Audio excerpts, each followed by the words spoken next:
The Bloody Night's Whisper. In a remote village surrounded by dense forests, the night was oppressive. The full moon hid behind thick clouds, leaving only the sound of wind brushing through the trees. Yet, a faint, eerie whisper disturbed the quiet. Alia, a young girl who had recently moved to the village, couldn't sleep. The old house she and her family had moved into felt alien, as if hiding dark secrets. Around midnight, she heard a hissing sound from downstairs. At first, she thought it was the wind, but the sound grew louder, clearer, like someone whispering, "Don't look." Mustering her courage, Alia switched on a small lamp and opened her bedroom door. The wooden stairs leading to the living room creaked under her footsteps. The room below was pitch black, but a faint shadow flickered across the window. Alia approached and peeked outside. Nothing.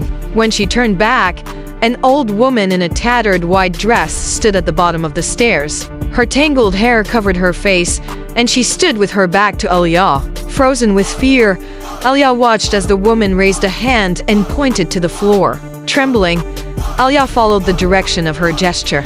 The wooden floor in the living room had a loose plank. A mix of curiosity and fear compelled Alia to lift it. Beneath, she discovered a small, dark hole containing an old wooden box. Her hands shook as she opened it. Inside was a rusty dagger, stained with dried blood, and a piece of cloth that looked like a burial shroud. The moment she touched the dagger, cries and screams filled the room, sending Alia sprawling to the ground. The old woman now stood behind her, her scarred face visible. In a raspy voice, she whispered, "You've unleashed the curse." Suddenly, the walls of the house began to bleed, and the whispering turned into a horrifying wail.